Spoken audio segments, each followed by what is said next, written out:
भारतीय हेलीकॉप्टर ने तुर्की और एयरबस को पटक डाला। भारतीय हथियार खरीदने दौड़े अफ्रीका के 30 देश। मोदी सरकार ने चली ऐसी चाल कि अफ्रीका से होगी चीन की छुट्टी।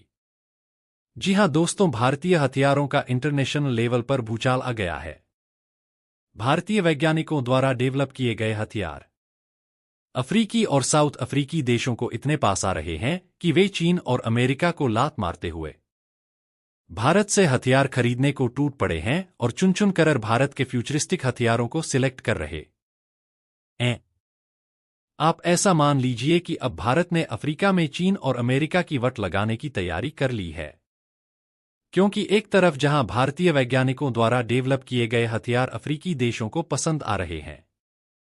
वहीं मोदी सरकार ने अपनी चाणक्य नीति का इस्तेमाल करते हुए अफ्रीका में ऐसा खेल किया है कि अब तो चीन को उसकी औकात पता चल जाएगी।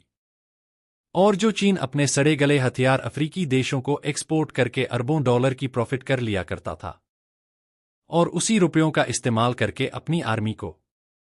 मजबूत करता था और भारत को आंख दिखाने की कोशिश करता था, अब चीन का खेल खत्म होने जा रहा है और भारत की बादशाहत आने वाली है। तो दोस्तों चलिए दोनों अपडेट को अच्छी तरह से समझ लेते हैं कि आखिर भारत के किस हेलीकॉप्टर ने तुर्की और एयरबस के हेलीकॉप्टर की वाट लगा दी है और मोदी सरकार ने अफ्रीका में ऐसा कौन सा खेल कर दिया है कि अब अफ्रीका से चीन की छुट्टी तय मानी जा रही है। वीडियो में लास्ट तक बने रहिए, लेकिन भारतीय वैज्ञानिकों द्वारा डेवलप किए जा रहे फ्यूचरिस्टिक हथियारों के लिए वीडियो को एक लाइक और कमेंट बॉक्स में जय हिंद का एक प्यारा सा मैसेज जरूर टाइप कीजिएगा। ध्यान रहे जय हिंद लिखना हम जैसे भारतवासियों के लिए काफी सम्मान की बात है। तो दोस्तों, भारत के तेजस फाइटर जेट पिनाक MBRL और ब्रह्मोस मिसाइल ने इंटरनेशनल लेवल पर भूचाल तो पैदा कर ही रखा था, लेकिन अब भारतीय वैज्ञानिकों द्वारा डेवलप किए गए प्रचंड हेलीकॉप्टर का ग्लोबल लेवल पर तूफान आ गया है और अब एक एक करके दुनिया के तमाम देश इस हेलीकॉप्टर को पाने के लिए भारत से संपर्क कर रहे हैं। और इसी बीच प्रचंड हेलीकॉप्टर को लेकर जानकारी सामने आ रही है कि नाइजीरिया भी भारत से प्रचंड हेलीकॉप्टर को खरीदने जा रहा है। और अगर ऐसा होता है तो इंटरनेशनल लेवल पर तहलका मच जाएगा, क्योंकि अभी तक ऐसी अपडेट सामने आ रही थी कि नाइजीरिया या तो तुर्की से हेलीकॉप्टर की खरीदारी करेगा या फिर एयरबस द्वारा डेवलप किए गए हेलीकॉप्टर को सिलेक्ट करेगा। लेकिन यहां पर तो नाइजीरिया ने पूरी दुनिया को हैरान कर दिया है। तुर्की और एयरबस को काफी तगड़ा सदमा देते हुए नाइजीरिया ने भारतीय हेलीकॉप्टर प्रचंड को सेलेक्ट कर लिया है और इंटरनेशनल लेवल पर जो आर्टिकल छप रहे हैं, यानी कि जो ग्लोबल मीडिया भारत और नाइजीरिया के बीच हो रही इस डील को कवर कर रही है, उसके अनुसार अगर भारत और नाइजीरिया के बीच यह डील फाइनल हो जाती है, यह भारतीय डिफेंस सेक्टर के लिए ऐतिहासिक छलांग साबित होगी, क्योंकि अभी तक ऐसा माना जाता था कि भारत एक गरीब देश है, भारत के पास अपनी कोई टेक्नोलॉजी नहीं है और दुनिया में सिर्फ तुर्की, चीन, अमेरिका और रूस जैसे देश ही हथियारों का एक्सपोर्ट्स करते हैं। लेकिन यहां पर पॉइंट वाली बात तो यह है कि नाइजीरिया चीन, एयरबस और तुर्की को लात मारते हुए भारतीय योद्धा को खरीदने जा रहा है, यानी कि भारत के प्रचंड ने दुनिया के तमाम हेलीकॉप्टरों को धराशायी कर दिया है और इस बात को साबित कर दिया है कि अब इंटरनेशनल लेवल पर सिर्फ अमेरिका, रूस, चीन, तुर्की और इजराइल की बादशाहत ही नहीं चलेगी। ग्लोबल लेवल पर अब भारत भी हथियारों का काफी बड़ा एक्सपोर्टर बनने जा रहा है और भारतीय हथियारों के पास ऐसी ताकत मौजूद है कि वे अमेरिकी, तुर्की, रूसी, चीनी और इजरायली हथियारों को पटक कर ग्लोबल लेवल पर अपना दम दिखा सकते हैं। आपकी जानकारी के लिए बता दूं कि नाइजीरिया पिछले कई सालों से अपनी सेना के लिए लड़ाकू हेलीकॉप्टर हासिल करने की कोशिश कर रहा था और इसके लिए उसे 15 ट्विन इंजन लड़ाकू हेलीकॉप्टरों की जरूरत है। इस जरूरत को पूरा करने के लिए नाइजीरिया ने भारत के प्रचंड एयरबस के हेल और तुर्की के टाई हेलीकॉप्टरों का मूल्यांकन किया था, लेकिन भारतीय हेलीकॉप्टर प्रचंड की ताकत के आगे तुर्की और एयरबस के हेलीकॉप्टर बेदम साबित हुए हैं और तुर्की और एयरबस के हेलीकॉप्टर को लात मारते हुए नाइजीरिया ने भारतीय हेलीकॉप्टर प्रचंड को सिलेक्ट किया है। दोस्तों, इसका सबसे प्रमुख कारण यह है कि एयरबस और तुर्की द्वारा डेवलप किए गए हेलीकॉप्टर कीमत में न केवल काफी महंगे हैं,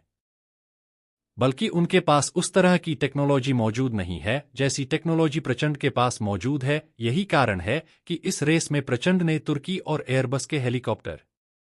को धराशायी कर दिया है। आपकी जानकारी के लिए बता दूं कि तुर्की ने अपने हेलीकॉप्टर को सेल करने की कीमत करीब $50 मिलियन रखी है,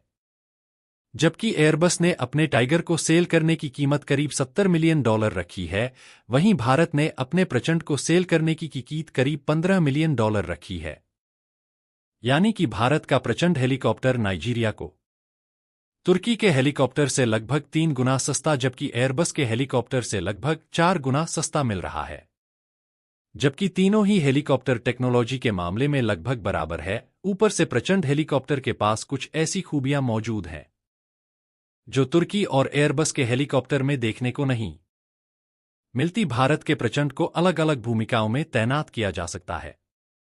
जिसमें धीमी गति से चलने वाले हवाई लक्ष्यों पर नजर रखना, हमला करना, दुश्मन की रक्षा ताकत को नष्ट करना, खोज और बचाव, टैंक रोधी और टोही मिशन शामिल है।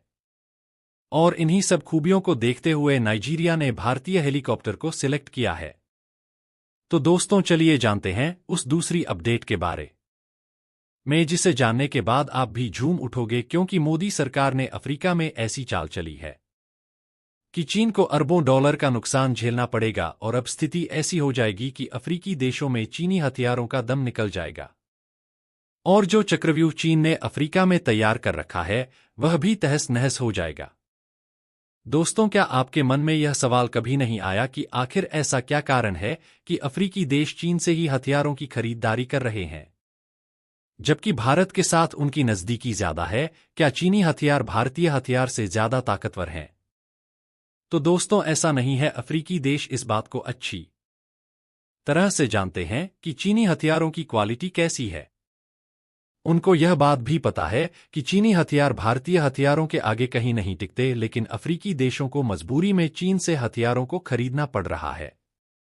क्योंकि उनके पास पैसा नहीं है। वे चीन से क्रेडिट पर हथियारों की खरीदारी करते हैं और बाद में धीरे धीरे उसका भुगतान करते हैं। और यही वह चक्रव्यूह है जिसे चीन ने अफ्रीका में तैयार कर रखा है, क्योंकि अभी तक भारत अफ्रीकी देशों के लिए ऐसी कोई भी स्कीम नहीं लाया था। लेकिन अब मोदी सरकार ने अफ्रीकी देशों के लिए ताबड़तोड़ $15 अरब की क्रेडिट लाइन जारी कर दी है।